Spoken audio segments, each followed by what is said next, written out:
In April 1999, construction work was well underway to convert Withdean Stadium into an arena capable of staging league football. Temporary though it may have been, Albion were due to end their 2-year exile in Gillingham that summer, and on the pitch the team was also in significant need of rebuilding ahead of their first season back in Brighton. The club was searching for their third manager of the season following the departures of Brian Horton and Jeff Wood, and so chairman Dick Knight turned to Micky Adams, who had led Fulham to promotion a couple of seasons earlier.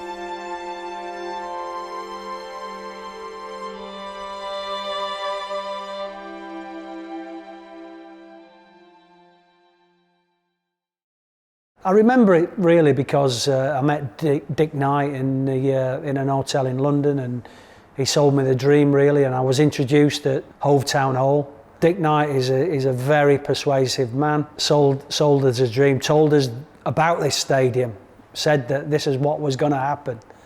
But did we ever believe him? Listen, I certainly didn't, because you know, when you're talking about building a new stadium, you're probably talking 5-6 years. It actually took longer than that. But from a football manager's perspective, you know, 5 or 6 years in a job, I was never going to see it, and so it proved really. But yeah, it was just it was a dream. You spoke very early on about building a squad full of character. Yeah, I mean, listen, at Gillingham, the remit, you know, when I first came into the football club, was keeping the club in the division. They were on a terrible run of form. You know, I think in about the first or second game, we managed to get a win that gave everybody confidence. We stayed up that year, and then obviously we were then looking to come back to Brighton, and we ended up at an athletic stadium at the Withdean Stadium, and it had its own unique atmosphere. The opposition didn't like playing there. We used it to our advantage, but building a squad, I mean, that was always going to be very, very difficult, but I had good backing, and the one thing that we had here was spirit. We were never going to lack in spirit, because you know, they looked after each other on and off the football pitch. And I think probably the talisman to it all was when we managed to acquire Bobby Zamora. Deal with a good ball into Brooker, ball on the far post, Zamora, free header! Brighton Hove Albion take the lead, and Bobby Zamora makes Ian Holloway pay! Zamora was the final piece of the puzzle, a touch of class that would give Micky's inchoate team the all-important cutting edge. He was probably the missing ingredient. Everybody needs a goal scorer. And if you've got somebody that can bag 25 goals a year and then get people adding into it, then it helps. And Bobby Zamora was that goal scorer. You know, he was fantastic, great personality and character, and just fitted into the dressing room superbly. You know, he wasn't a big-time Charlie, even though a lot of interest in him. He was just a down-to-earth, great character, and one of those as well that, you know, if I needed to be a little bit firm with him at half-time, he took it on board. You know, he didn't sulk. He didn't like me pointing his mistakes out, but he tried his best in the second half to put things right, and but a great finisher as well. Zamora's arrival in February 2000, initially on loan from Bristol Rovers, came just in time for Adams, whose team was languishing in the bottom half of League Two. Well, leading up to the promotion season, my job was on the line, you know, or so people told me. And what happened was we managed to get Bobby Zamora in on loan, and from Bristol Rovers. We went to Chester, and people said that if I didn't win this game, then I was going to be sacked. And we won 7-1.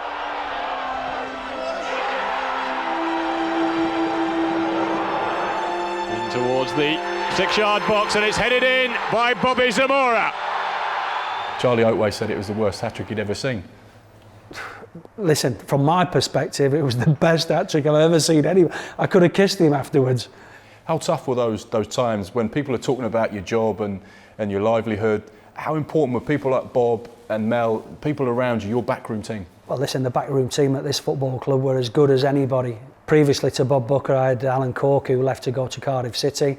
And then I got Bob, Dean Whiting, and Malcolm Stewart was already there. You know, it was just a great team, you know, and they had my back. They wanted me to do well, and that doesn't always happen in football clubs.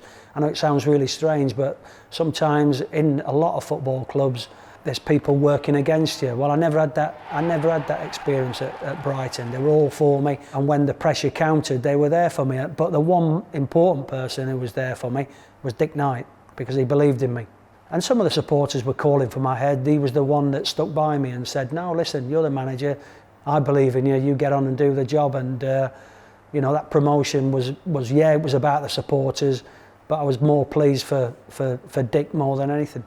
With his staff and chairman firmly behind him and a few more key additions, Adams led Albion to a first promotion in 13 years. What do you remember about that night of the Withdean, the big showdown game Chesterfield. against Chesterfield? Well, listen, you know, they'd had a little bit of controversy because I think there was some money had gone adrift somewhere, shall we say. And it was billed as the Clash of the Championship, you know. And I remember late in the second half, Danny Cullett getting on the end of probably a Paul Watson corner. I might be wrong about that, but I know he was there to nod that in and secure us the championship. So we'd actually got promoted at Plymouth the game before. So yeah, no, great night, fantastic night. What do you remember about securing that title and then obviously the celebrations that go with promotion, because promotions are such rare things in football and you don't realise at the time that how special it is, but the Seafront Parade and the trophy lift and all those things? I think that after we'd secured promotion, I think we had something like 14 functions to attend. So that was 14 nights of getting absolutely drunk. You know, I shouldn't really be saying that, but that's how it seemed at the time. You know, everywhere we went, people just, you know, were so happy for us. And it's a special community, Brighton. You know, it's football mad. You see them here now at this stadium, 25,000, 26,000 every week. But at that time, it just meant as much to them as well, even though there was probably 6,000-7,000 fans on a regular basis at the Withdean.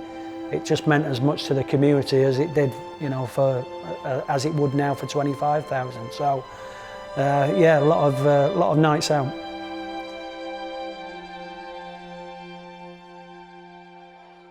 Once the hangovers had subsided, the business of preparing for the new season began, and it soon became clear that the team's momentum would continue in League One. We had our usual trip to Ireland, you know, to a place called Ballygar, which was great for team spirit.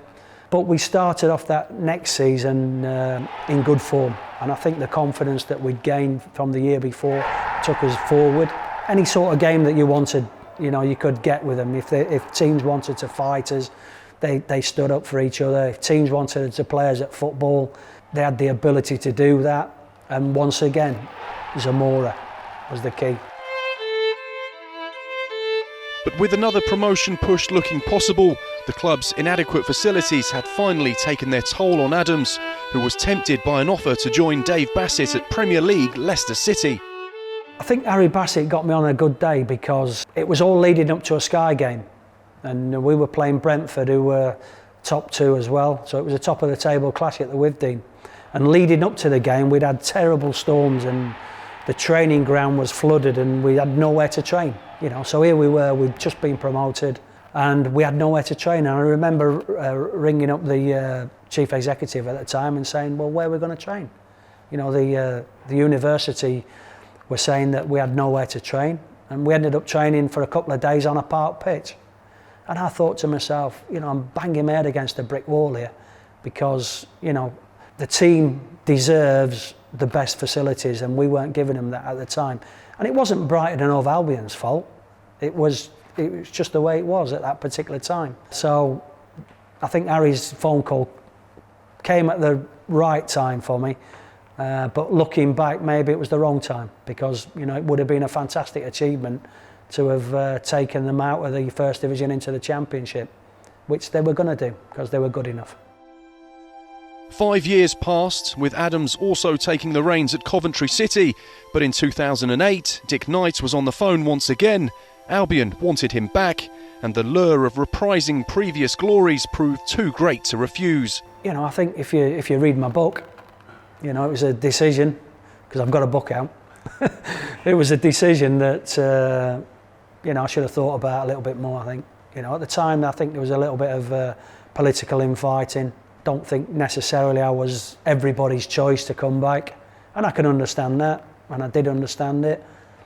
But you know, you obviously think that you can replicate, and you know, my ego said, listen, you know, you can get this going again.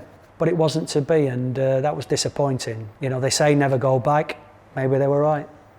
How much had changed from that first spell to that second spell? Not a great deal. Still playing at the Withdean. Still rubbish facilities. The team had obviously evolved. Some players that I knew. And I think managers live and die by recruitment. Recruitment's key. And I think, if I'm being brutally honest, I didn't recruit as well as I did the first time. That obviously has a kick-on effect in terms of personalities that you've got inside the football club. I think at the time as well that you know, some of the star players weren't having me. Maybe I was a threat to them because they were coming towards the end of their careers. They'll know who they are. I don't need to mention names, but they certainly didn't help me. Obviously a tough time.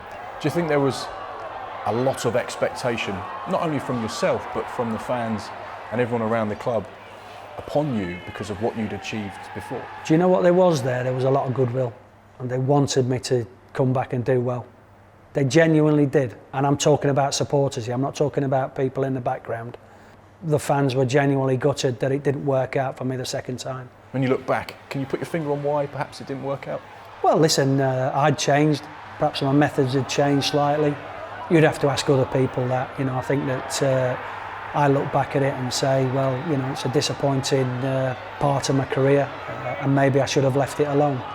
But my ego, like I've said before, my ego said, yeah, I can do this. For a football club to be ever successful, needs everybody pushing the right way.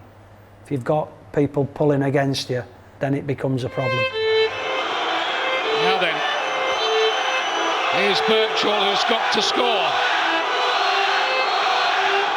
Otherwise it's Luton going to Wembley, and they are going to go to Wembley. What about this? Kenilworth Road goes crazy. With the team in a perilous position in the league, Micky's tenure was fragile, but a run in the Johnson's Paint Trophy had prolonged his departure. When the dream of a Wembley final came crashing down around him at Luton, the writing was on the wall. I can't forget the second spell. It soured my standing at the football club, which is sad, because I'd put an awful lot of effort into the first spell. And my biggest disappointment was not getting the football club to Wembley, you know, because my last game was the regional final against Luton, and I think that regardless of whether I would have took the team to Wembley, I still think my position was precarious, to say the least. I just didn't get the results, and you know, I'm not sat here bitter and twisted and thinking, you know, what if? It just wasn't a good enough spell, and I deserved to get the sack.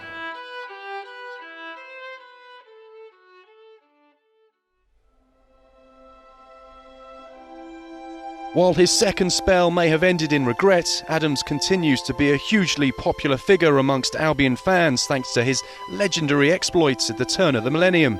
But fond memories of some great times here. And when you come back into this stadium in the Premier League now and look back to those dark days of not having a training ground and battling with the Falmouth University and trying to just get some basic facilities for your team, it's a generation away, isn't it? This is a fantastic football club. You know, it's got great supporters, but it's evolved, and that's what happens with football clubs. You know, they go through lean periods and dark days, but eventually I've always believed that they come out of it, and this football club has.